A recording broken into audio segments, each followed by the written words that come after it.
Welcome to the BiggerPockets Money Show, show number 12. It's time for a new American dream, one that doesn't involve working in a cubicle for 40 years, barely scraping by. Whether you're looking to get your financial house in order, invest the money you already have, or discover new paths for wealth creation, you're in the right place. This show is for anyone who has money or wants more. This is the BiggerPockets Money Podcast. How's it going, everybody? I'm Scott Trench, and I'm here with my co-host, Miss Mindy Jensen. How are you doing, Mindy? Scott, I am having an excellent day today. How are you doing today? I'm doing fantastic. This was one of my favorite shows, and I know I say that a lot, but this one was really one of my favorite shows. I want to be David when I grow up. I want to be David when I grow up, too. He's such an amazing person. His investor story is fabulous. He started off in this kind of dead end job.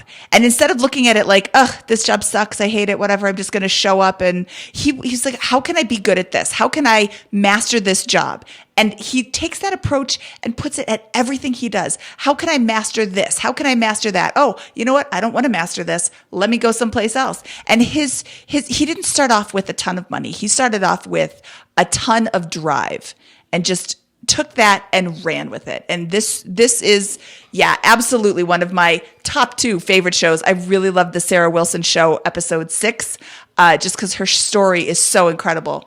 So if you haven't listened to that one, go to biggerpockets.com/moneyshow06 and listen to Sarah. And then, but you might want to listen to David Greene's show first. This is really inspiring. It caused me to invent a new word. At the end of the show, you will hear me say my new word. I think I'm going to add that too. Reinvigorated? What was I can't even remember it. I can't remember the word. I don't know. I'll look forward to listening to it and hearing this word again too. No, this show is for you if you are if you are ambitious, you really want to build a foundation which is capable of sustaining an incredible career and a large investment portfolio, a large personal net worth, right? David Greene's story of hustle will work for you if you want to immediately move toward financial freedom. But more than that, it's really laying the foundation for superstar success down the line. And so listen to this episode with that in mind and see what you can apply to your own life in order to kind of repeat those results, because what he does is it's a recipe, it's a formula for success and superstar success. Superstar success. You know, we try at the beginning of the show to say who the show is really for. And honestly, this show is for anybody who wants to make money. Yep. For anybody who wants money and for anybody who has money or wants to have more. Yeah, I mean, and yeah, this is the approach to get ahead quickly in life. Yeah, this is great. Okay, so let's bring David in because, again, we could tell his story for him or we could let him do it because he knows it better. David, welcome to the BiggerPockets Money Show. How's it going? It is going awesome. I'm excited to be here. This is a pretty cool product. Yeah, I think it's going to be great. I think your story is going to be particularly interesting because one of the things that's cool about employing the principles of personal finance and wealth building from an early age and getting started with that right foundation is it can lead to massive success down the road, which I think it would be hard to argue that you've experienced anything other than massive success with your career. You're a famous author with your book in the background there, I see. And for those of you watching the video, and you've got a bunch of long distance real estate portfolios. You're a top agent. So today we want to hear about how you built the foundation for that, how you started out this journey. I think you have a really cool story there. Thank you, Scott. I think in my personal opinion, how I built the foundation is way more important than what I'm doing right now. I think that's the coolest part of the story and my favorite part to talk about. Awesome. So let's start from the beginning. How did you start your career? What was your financial position and salary going into your first job, maybe or where do you see the beginning as? Honestly, the beginning for me happened before I ever graduated college. So when I was going to school, I was commuting to a college from Mindy's hometown in Turlock, CSU Stanislaus, and I was living at home with my parents. So I didn't pay any rent. I was eating their food. I basically had to pay for gas and a gym membership. I didn't even have a cell phone for most of that time. And I was saving up as much money as I could because I knew at some point I wanted to buy a house. I didn't know that I wanted to be a real estate investor, but I knew that I needed to own a home and no one was going to give it to me, so I needed to start. And what I would do is I just worked my butt off to be the best waiter at the restaurant that I worked at. So I worked at the most expensive place in town. I worked my way up from a busboy to a host to a server. Then I became the top server in the restaurant. And then I would start to get like the parties of 20 or 25 that would come in. And then I kind of became like a manager of some of the other servers. So as a perk to that, the boss would give me the best tables and the biggest tables. And I just saved every dime that I could make doing that.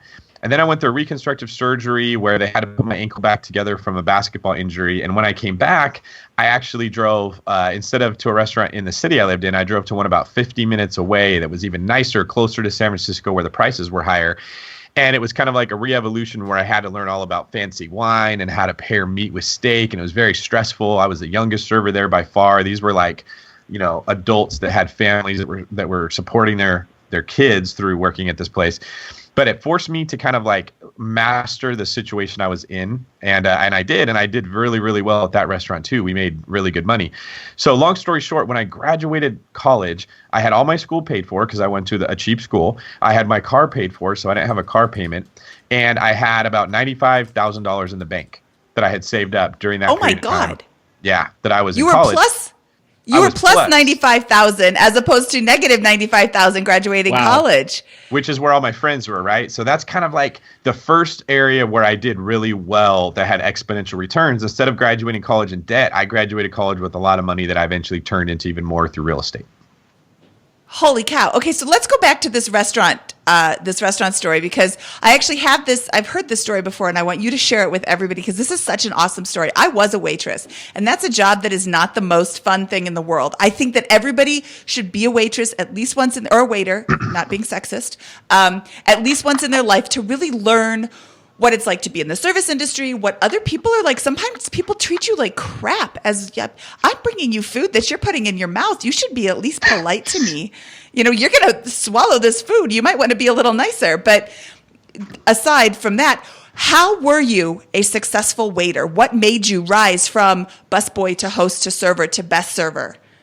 So the first job I had at that really nice restaurant, I noticed that the owner was like obsessive compulsive. Okay. If she walked by your table and there was a cracker wrapper that you didn't pick up from their soup cracker, she was pulling you aside and yelling at you. And all the other employees would like hide when she would come by. They were all scared of her. They didn't like her. They talked bad about her. And I felt like if she's this obsessive compulsive, then this restaurant must matter to her a lot. There's a reason she's like that, right? So rather than running away from her, I ran to her. Her name was Laurel, and I'd say, Laurel, tell me, like, what is it that you want in the restaurant to make it run better? What is it you wish we were all doing more of? When you come in and you see this, what drives you crazy, right? And she'd say, like, well, I can't stand when I come in and the wine glasses are spotted, that nobody, like, wiped them down. And no one's going to wipe down the wine glasses because they don't get paid for that, right? So I'd come in 15 minutes early so that she would see me wiping down wine glasses when she first walked in, and I would notice that the look on her face was like, I like that guy, right?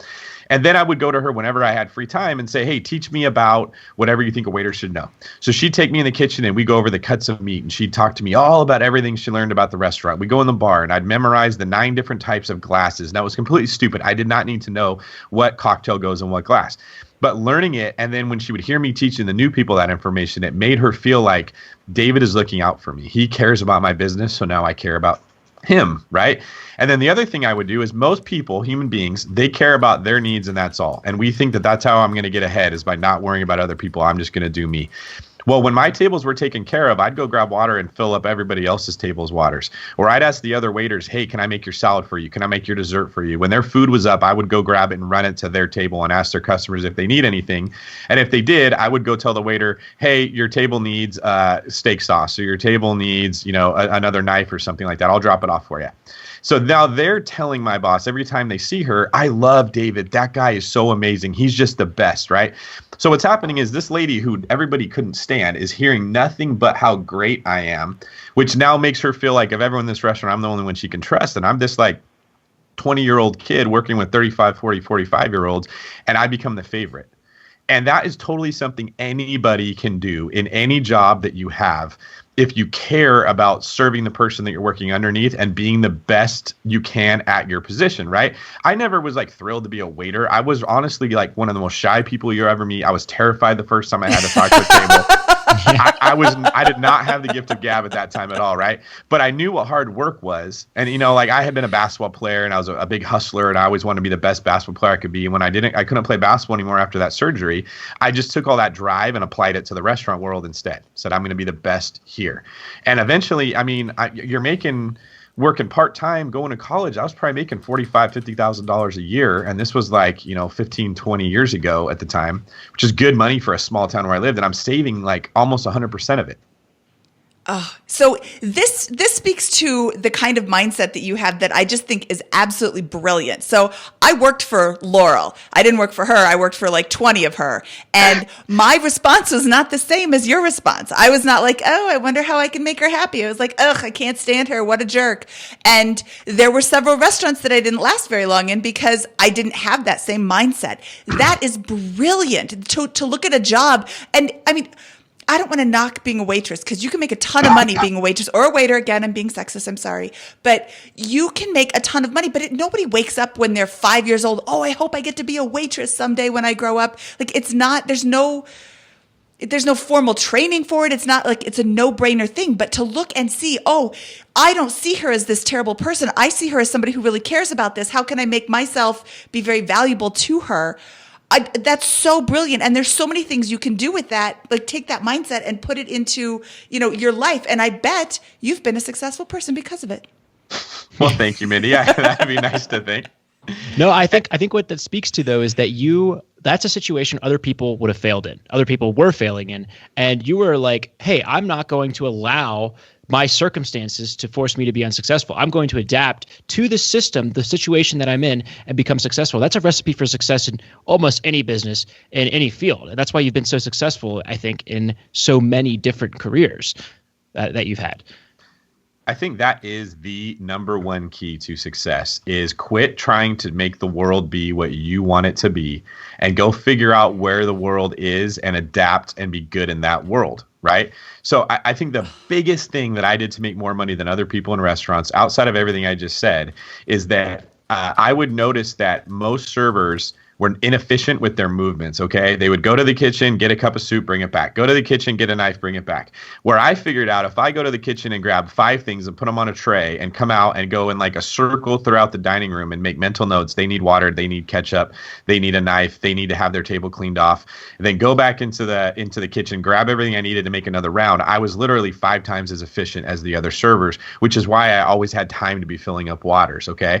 Then you would notice that when the hostess was stressed out because she had nowhere to seat people, she needed a seat, I would go see which tables looked like they were done, and I would very politely put a little bit of pressure on them, like it's time to get moving and we need your table, right?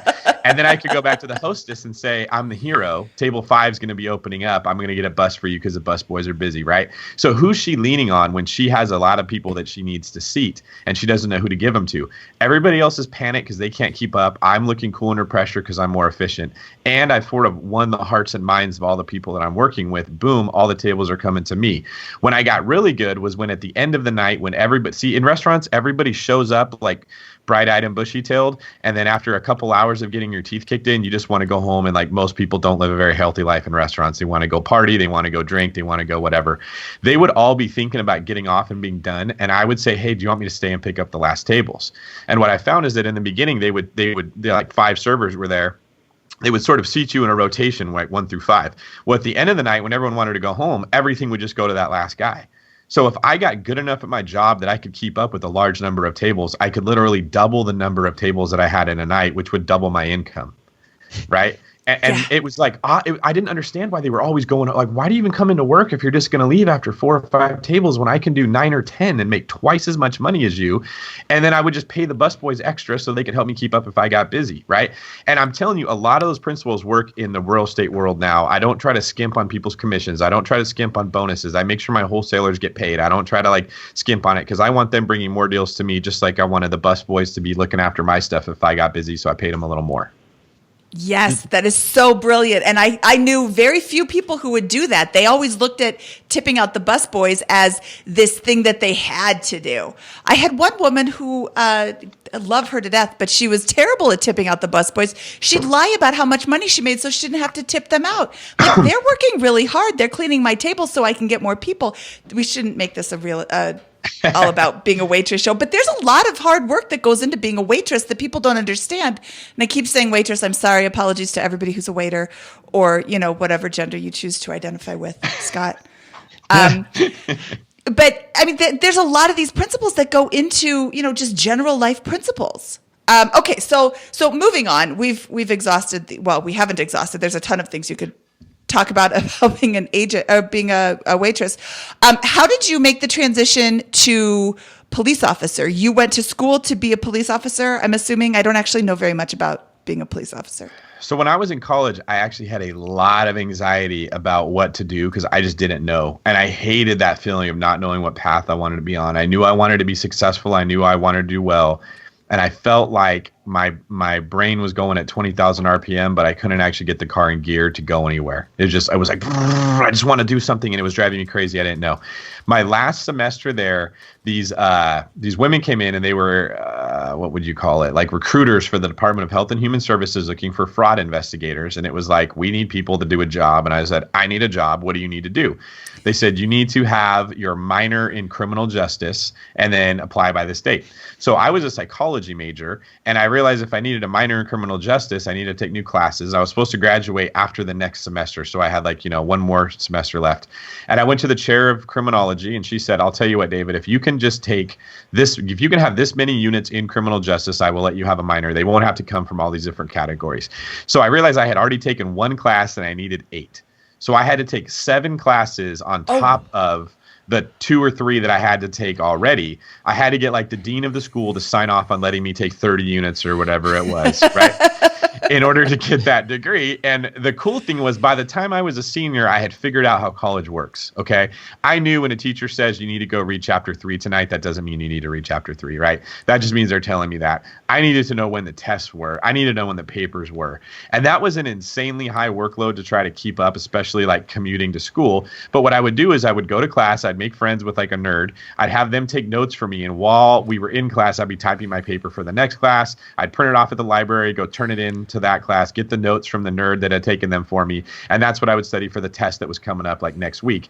And I just got really good at knowing what's the 20% of things that I need to do to be able to pass college rather than thinking I had to do all of it.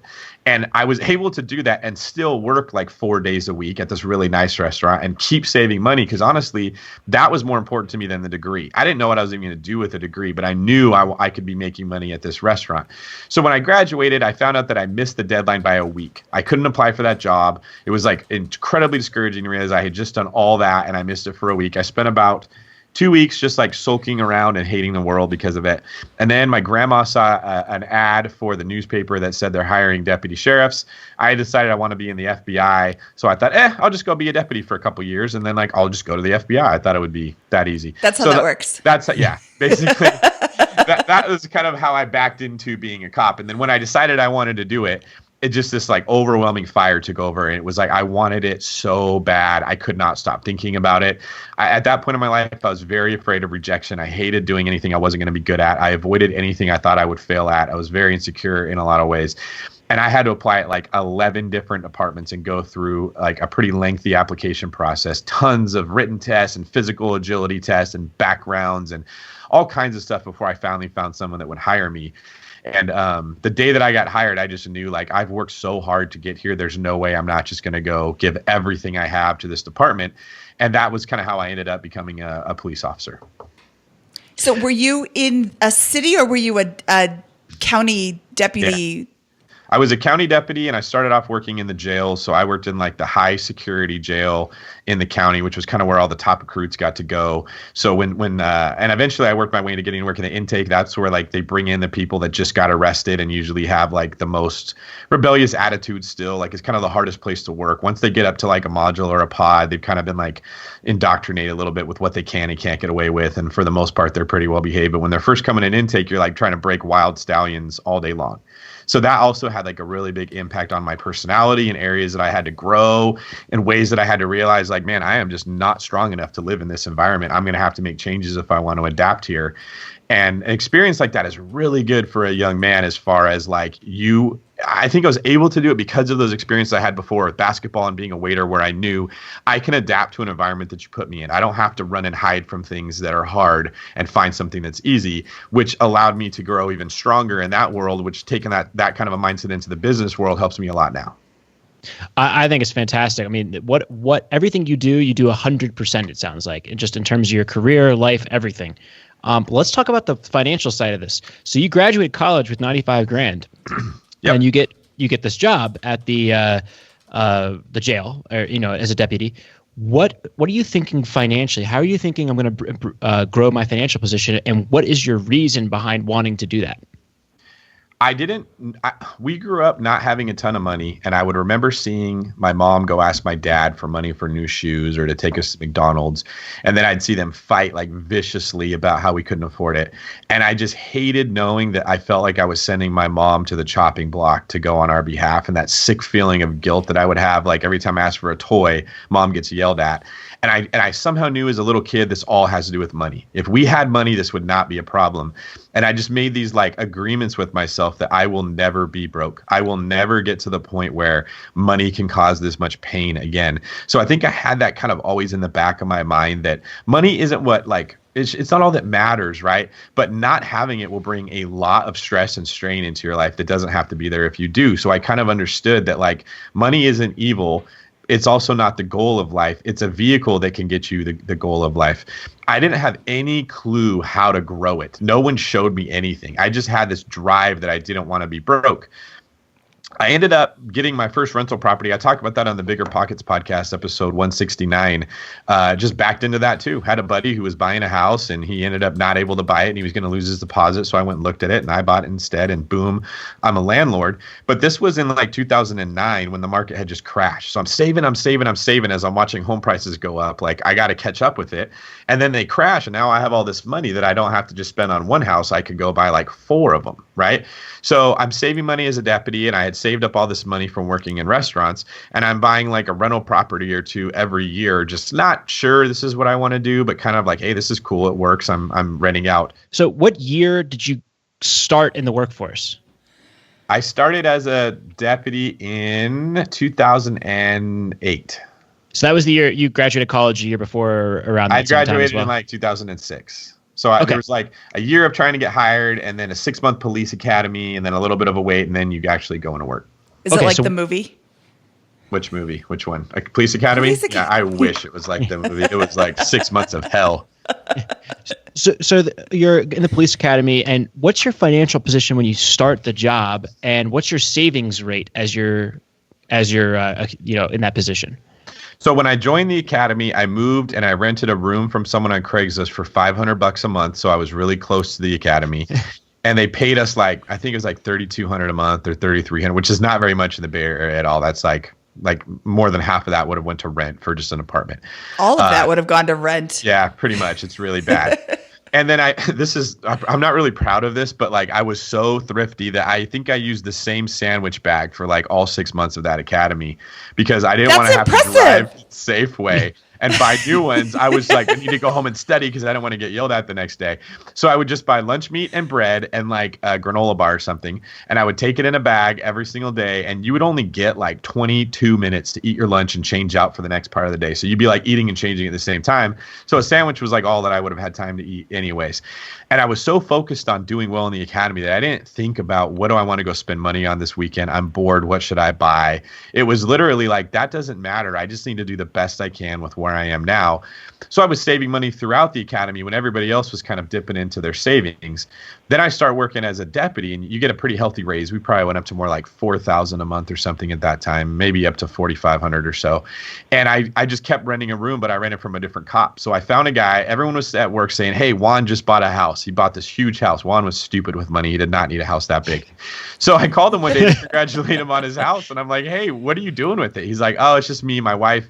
He actually had a wife that would like travel on cruises and work as a contortionist in like the circus on the cruise. So she'd be gone for like 9-10 months at a time. And he just has this like 5-bedroom house that he just lives in himself.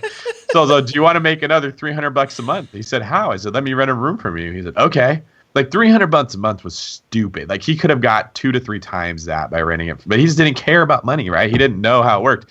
So I got to move in with him, and I actually dropped my rent, got closer to work, and had a better living situation. I didn't have 5 people living in a house with me. It was just me and him. And I just started working overtime, right? We'd get 3 days off every weekend, and I'd usually work 2 of them and then take 1 day off. And so I got close to probably increasing my income by 30 or 40% by working that overtime. And I just kept saving money. Now, I didn't know exactly what I was going to do with it, but I knew I wanted to do something great, and I was going to need money to do that. That answered my question. How long were you working before you bought your first property? You said you started working in 2008 and you bought your first property in 2009? It was like 1 year after I started working, which was right about how long I needed to get a loan. I had to be 1 year in that profession. So I bought my first one in 2009. I bought my second one in 2010. I bought one in 2011 and then a fourplex in 2012. And right around the time I bought that fourplex is when I realized, dude, this is where it's at. Like this thing's making me like a 30% return on my money. I need a lot of these. And that was actually how I learned what ROI even was. I didn't read BiggerPockets at that time. I didn't know much about it. I just like did the calculation in my head and realized I'm going to make this money back in 3 years. That's got to be pretty good. And at that time is when California prices took off on me. Like it was too late. You couldn't buy houses anymore. They were just raising like 20 grand a month. It was stupid. And that ultimately led to me learning how to invest out of state, because now that I had this bug, I wanted to buy real estate, but it was too expensive where I lived. I had to find another way.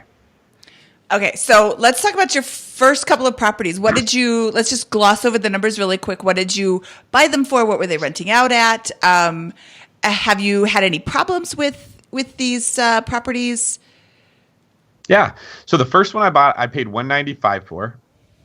It rented for about $1,400. So it still cash flowed at that point because interest rates were really, really low.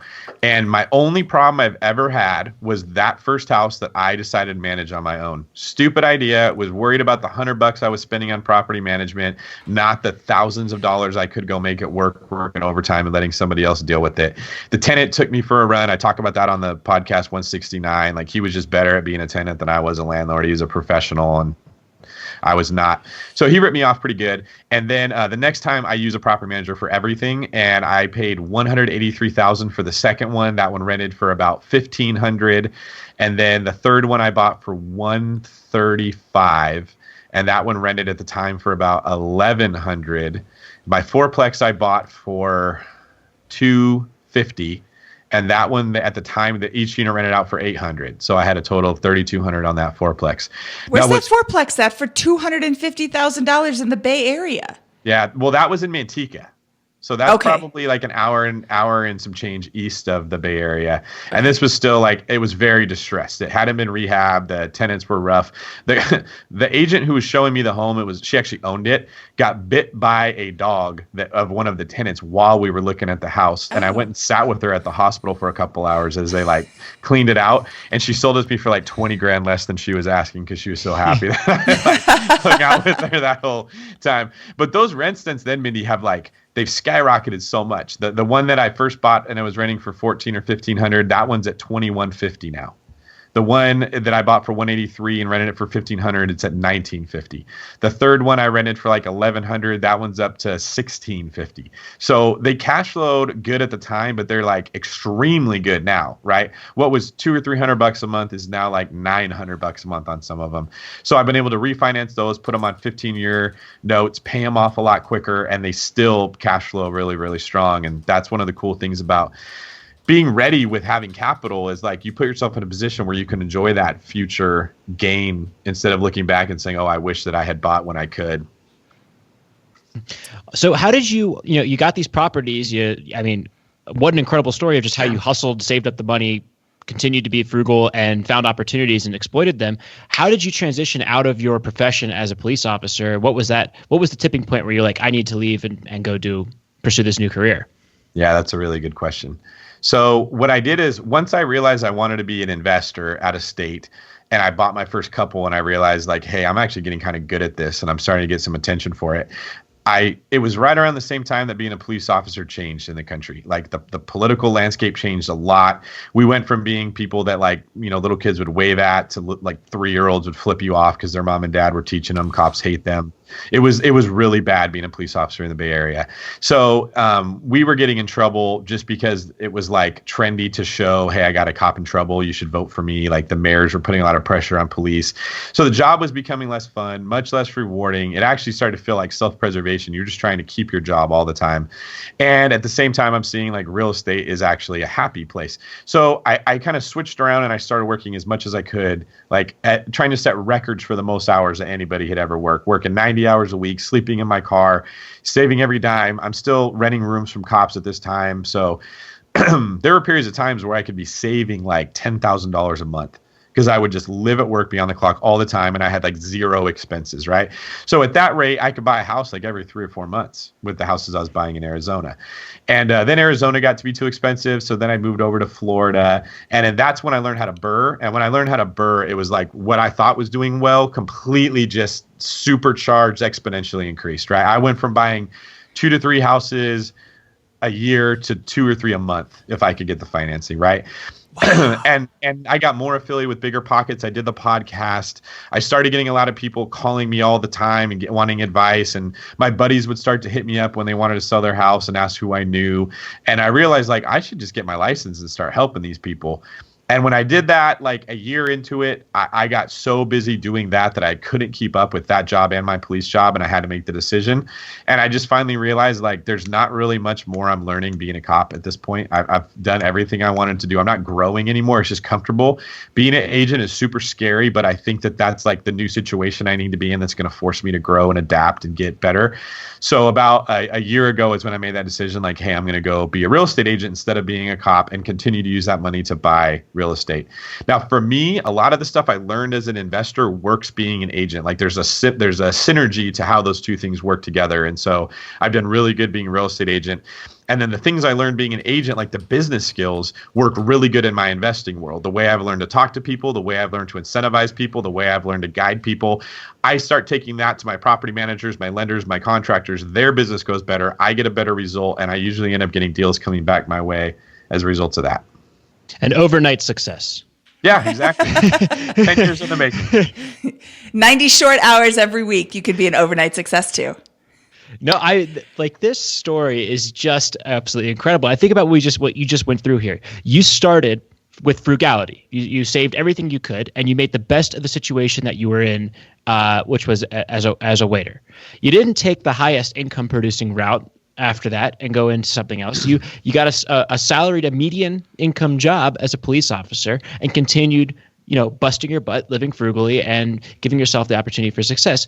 Then you began investing that systematically in things that you learned as much as you could about, and then you eventually began seeing clear side streams that you could exploit alongside that, and you've just continued to do that and grow and grow and grow. And now you're a overnight success entrepreneur with tons of properties around the country. I mean, that's how you do it, right? That's there's no other way. I don't think there's anything else you could have done to increase your odds of success, or is there?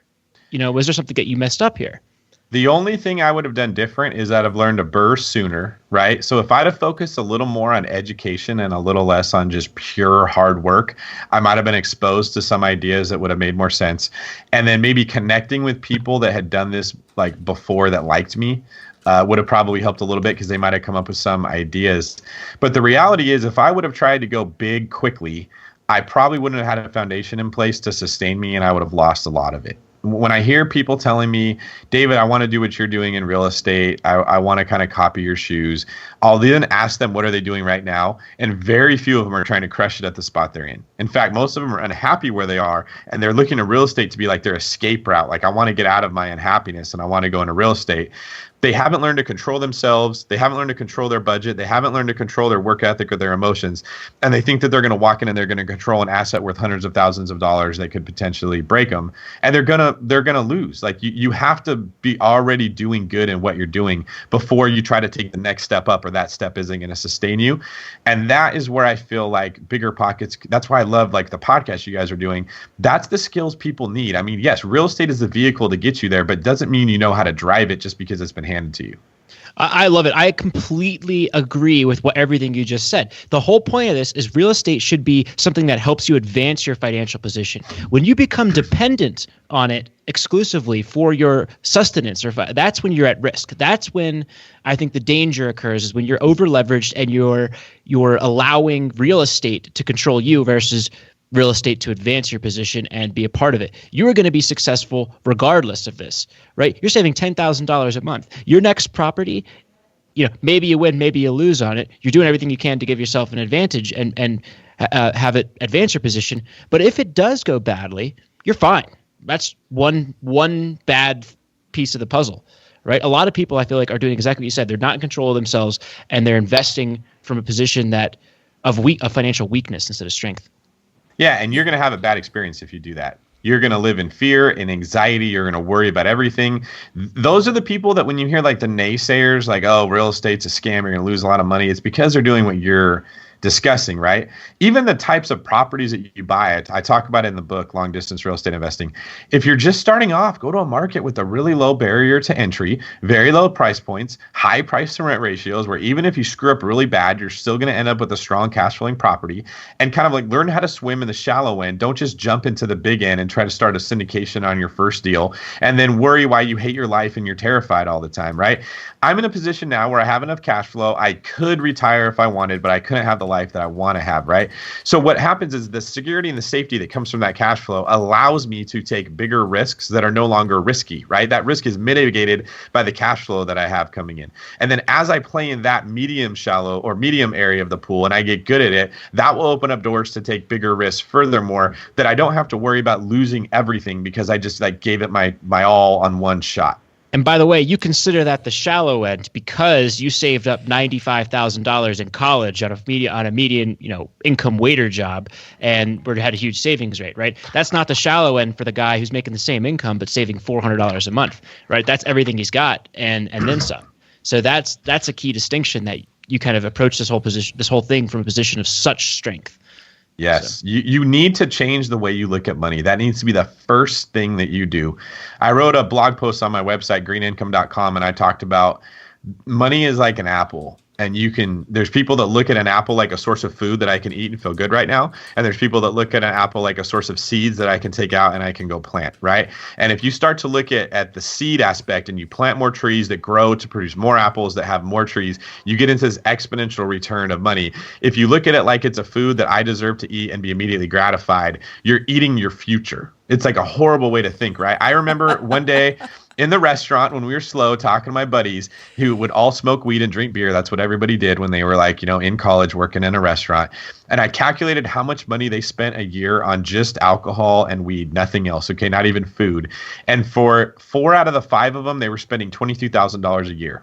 Okay. Wow. As crazy as that sounds, that's how much they were spending on that stuff. Now, if you took that times the 4 or 5 years you're in college, boom, you're leaving with $80,000 to $100,000 that anyone could save with the money that we were making. So what about the guy who's not willing to do this, right? So, I kind of approach my life from a similar perspective of you. How can I optimize on all these different fronts and give myself the strongest possible financial foundation, right? I agree completely. But what about the person who's already got that lifestyle that wants to kind of repeat the success? What do they have to do to give themselves the good odds of doing that? So let's look at an organization that's already really successful and try to model. And that's what I think when you're saying. So what I hear you saying is, hey, I want to have the success of the New England Patriots, but I don't really like getting tackled. It hurts. I'm not willing to put my body on the line, right? Like, that's not my thing, bro. I don't have that like chain of toughness. I can't work that many hours. I like to have my leisure time, whatever. I don't want to put myself in a position of uncomfortability. You can still make it, But if you're not willing to get tackled, you're not willing to run at practice, you're not willing to put the work in, you better learn to be the best damn like coach that you can on that team. And you better understand that sport better than the athletes that are playing it so you can still bring value to the owner or get hired and work in that industry, right? There are people that will be much more successful than me because they're lazy, but they have the confidence to go learn like one thing so good that they become the guy that can do that thing. And they're hired to be the quarterback coach. That's all they do, is they just work with quarterbacks, and they will always have a job because there's always going to be a need for like a quarterback who has the skills, he's willing to put in the work, but he doesn't know it. He doesn't want to learn it, right? There's guys that can do that with investing. You can be the guy that like gets super good at raising money or gets super good at analyzing deals, right? You go find someone that has a ton of money and you have such a good presentation for analyzing properties and finding deals that they partner with you, and all you have to do is that part. You can't do it if you're also not willing to get really good at understanding the vehicle, right? You either have to be willing to work really hard, or you have to be able to like become a super sharp knife that can just slice right through this stuff.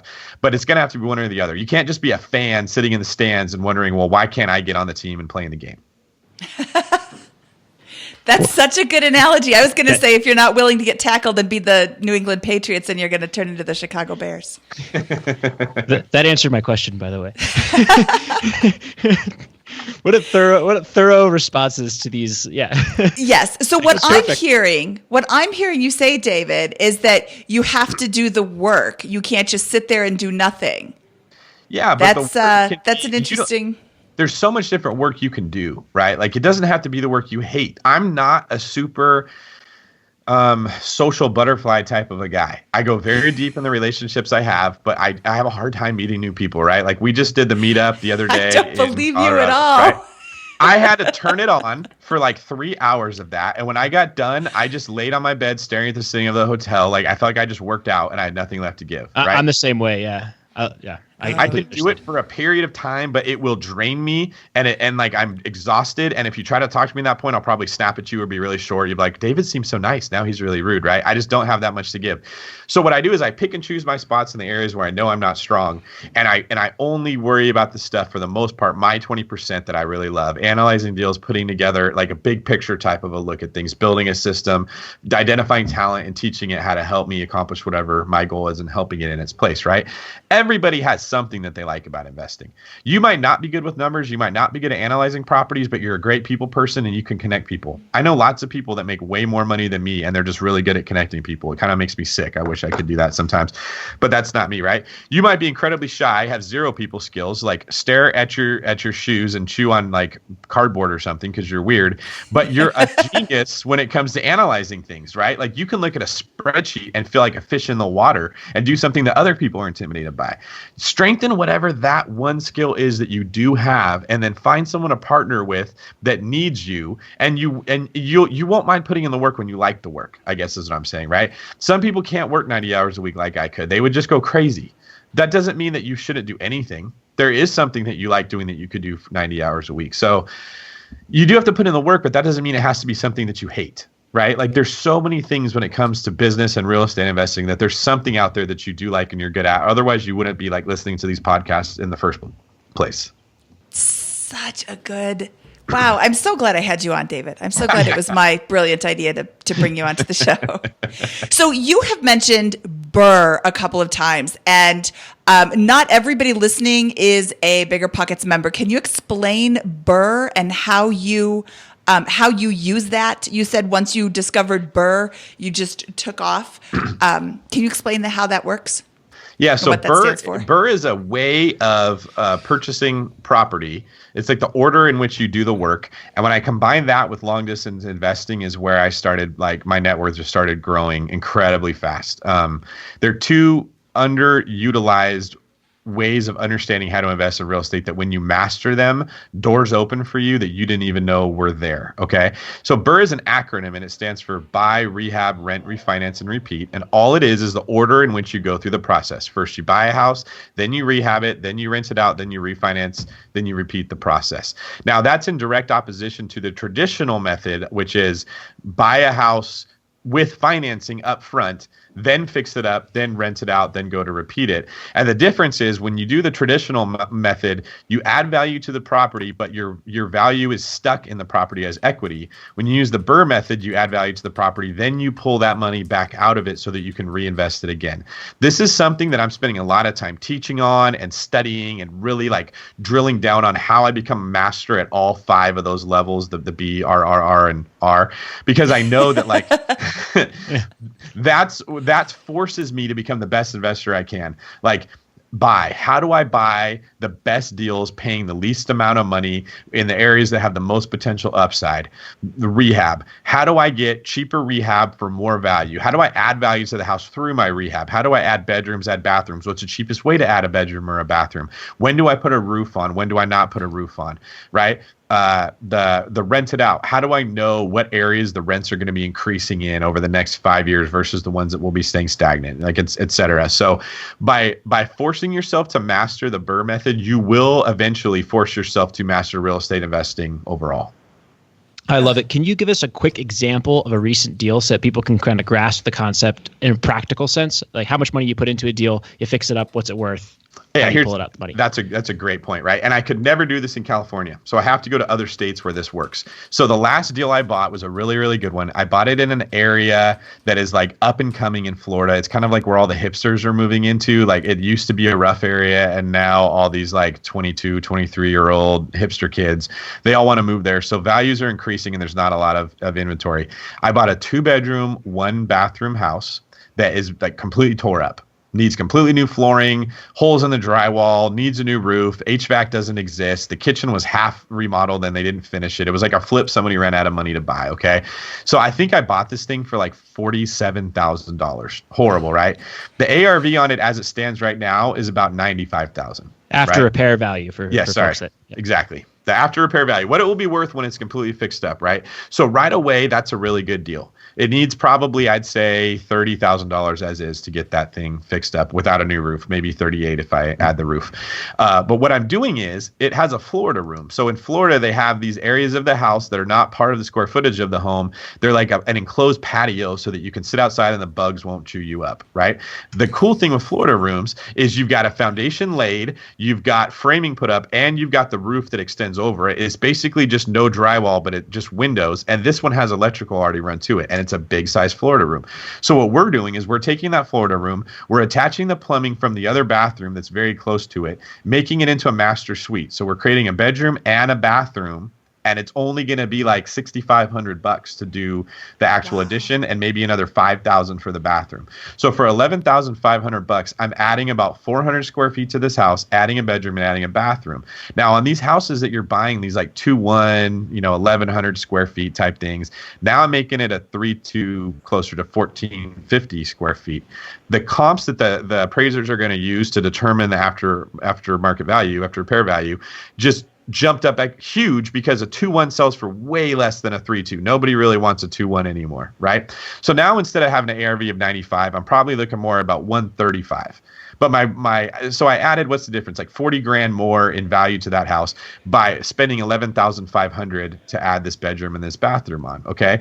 That's a deal that once it's fixed up and I pull my money out, I'll be all in for around, what's the math on that, 80 or 90, and it's probably going to be worth 135 on the conservative end.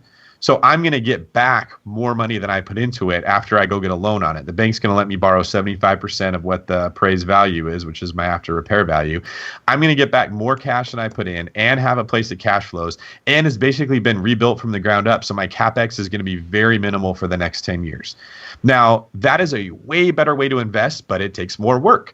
You got to be willing to do a big rehab. You can't be scared about it. You got to have the vision to see, can I add a bedroom or a bathroom? You got to have good agents that can tell you they know this area and they know that 3-2s would sell for this much money. And you got to be willing to go for a 4 to 5 month period of rehab without having any income coming in, right? There's a lot of things you got to have in order to do it, but it's so worth building up to get that because who wouldn't want a rental property that you're getting paid to own that cash flows?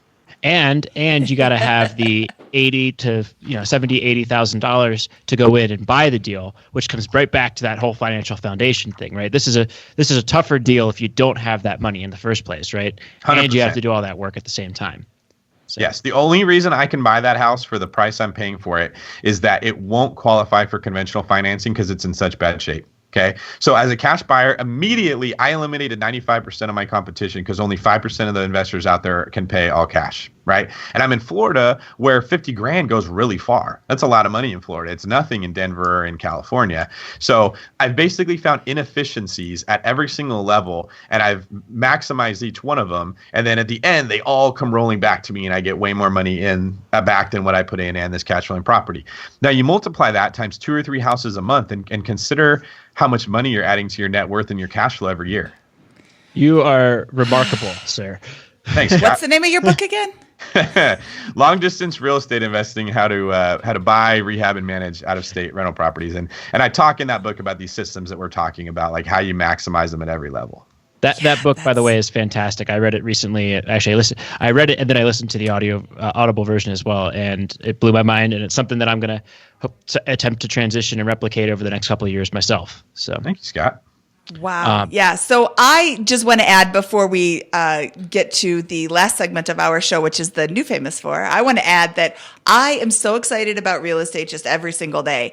And I am renewedly excited. That's not even a word. I'm going to make it a word. I used it in a sentence. It's a word. I am renewedly excited again. I want to be like, what is this city in Florida? Because I want to have a second house, but I can't afford San Diego.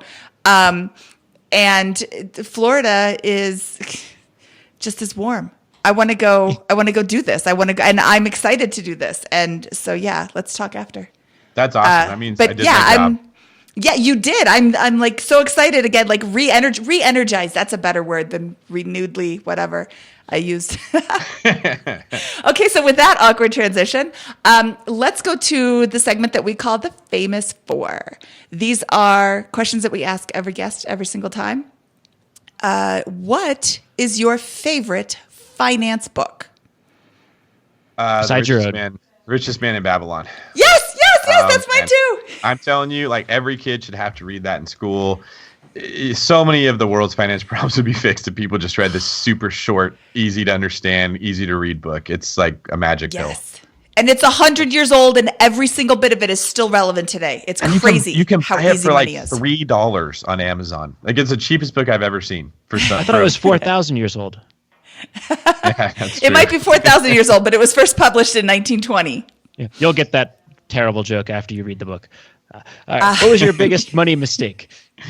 Biggest money mistake was, oh God, that's a really good one. This is going to sound odd to a lot of people. It was thinking that being conservative was the same as being safe. And they're not. I was scared. Wow. I should have been buying houses in the downturn as fast as I could, because everything I bought cash flowed and needed like zero work. I mean, it was like the best time in the history that I've ever seen to buy homes. And I didn't buy them because I talked myself into thinking I need to be able to pay every single mortgage for 6 months all at the same time. If every tenant quits going in, there's no reason to be that conservative. I thought being conservative was keeping me safe. And what it did is it ended up costing me a ton of money. Realistically, like when you're saving $10,000 a month, there's no reason that you should be scared of a vacancy in a property, right? Where I'm going to spend $900 or $1,000 a month if I have a vacancy. What I should have done was had more confidence in myself, bet on myself, and trusted that I would find a way as a single guy who's willing to do whatever it took to make those payments. I probably, if I would have bought 4 houses a year instead of 1, every one of those houses has gone up by a minimum of $250,000 since I bought them. I mean, some of them more than that, right? So you can imagine over 3 years buying 3 extra houses a year, each of them going up $250,000, the difference that would have made in my future. And what it taught me is that, like, don't confuse being conservative for like safety. It's not buying a deal which you can convince yourself is the safest way to not lose money can actually cost you a ton of money if you look at what it would have made you over a period of 30 years. That's awesome. The way I look at that concept is in terms of risk, right? And risk is not the probability of having volatility in your portfolio. It's risk. The risky option is the one that's going to leave you definitely like far less wealthy over time. Yeah. And you took more risk by not buying more properties when you had a good thing going than you would have if you just stayed out of it in that particular scenario. And you were totally right. You were keeping your risk, your volatility risk, manageable because of how you were living your life and running your personal finances at the same time. Yep, that's exactly right. So now moving forward, I try to ask those questions rather than saying, what could I lose by doing this? I try to say, okay, and what could I lose by not doing this? Right? Like some things that grow exponentially, just getting a 6-month head start can have a huge impact on your future financial situation. I love it. I Fantastic. love it too. Wow. Okay. What is your best piece of advice for people who are just starting out? My best piece of advice is to stop looking at your money like an apple and start looking at it like a seed. Change the way you think about money, right? I'm a very competitive guy. Scott, you play rugby, so I'm sure you can kind of relate to it, right?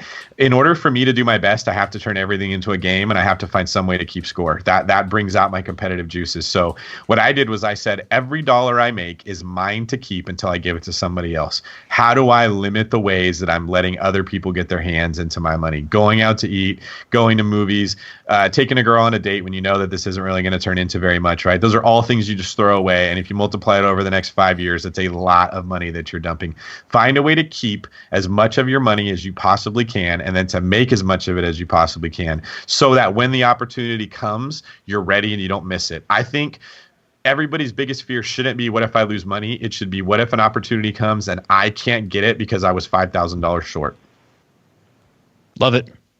Love it. Yeah, I didn't buy anything in 2008 because all of my money was stuck in one house. And that probably burns you alive now. I wish I had a different 2008. All right, well, here's the toughest question of the famous four. What is your favorite joke to tell at parties? Oh, man, I usually try to avoid jokes at parties. I told you it was the toughest question. I know. If I find myself in a situation where I got to tell a joke, like I've said something stupid and I'm trying to back my way out of it.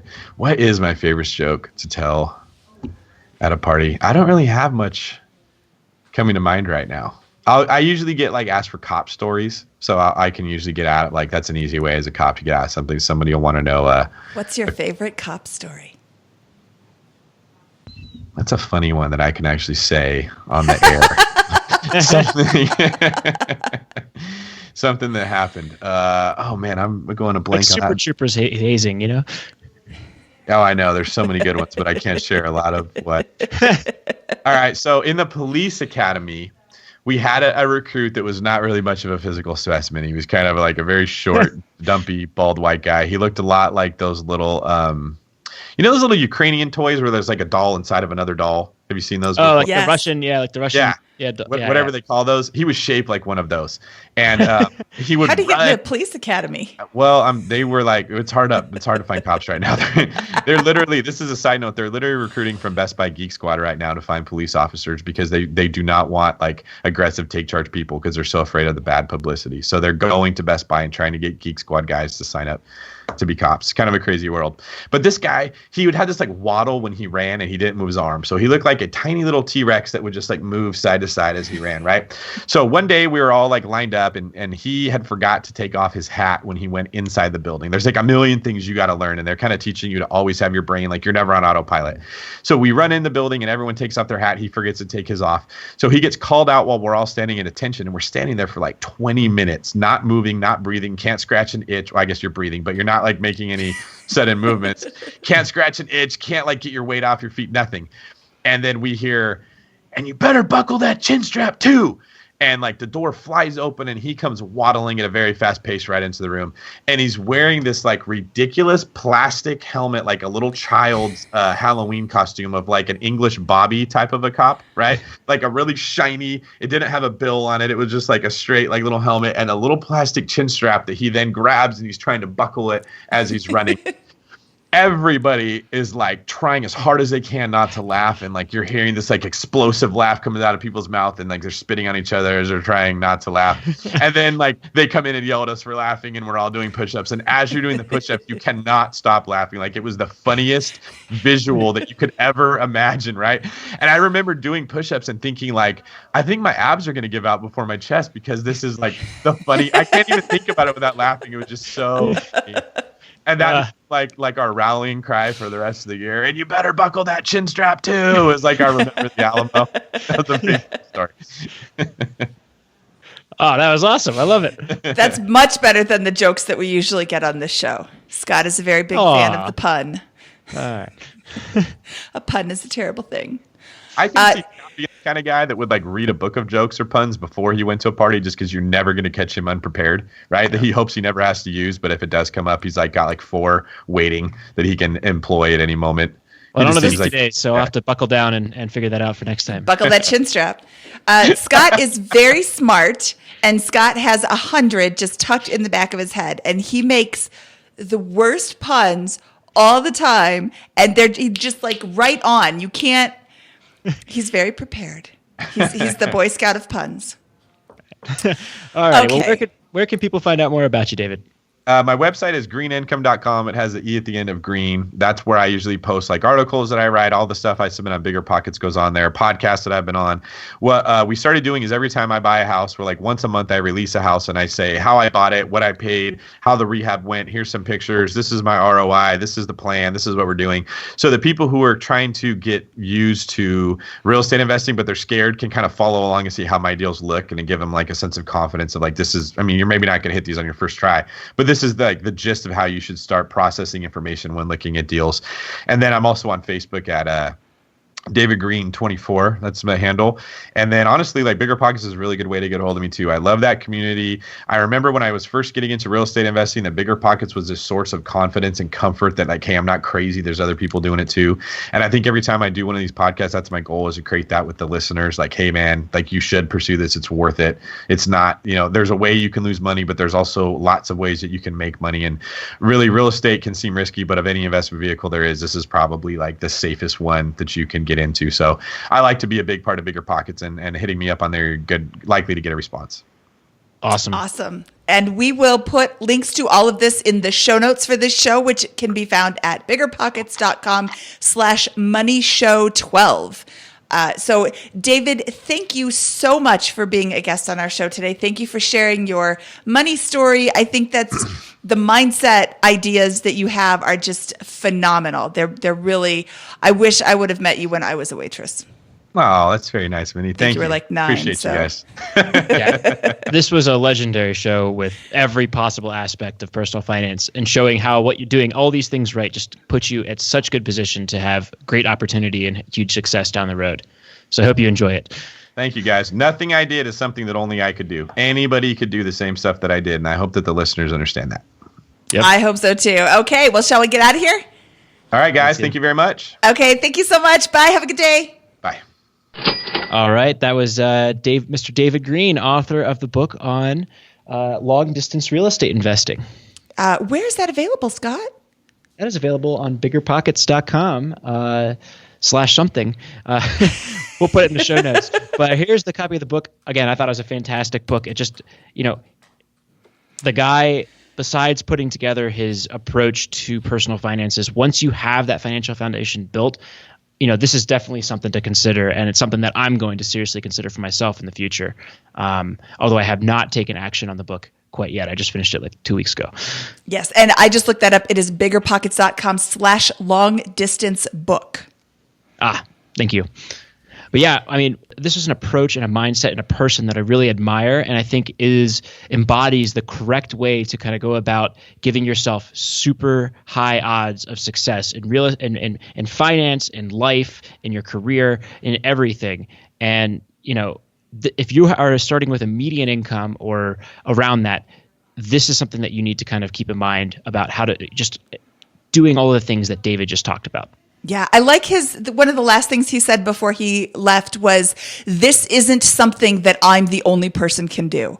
This is absolutely repeatable. This is repeatable many times over.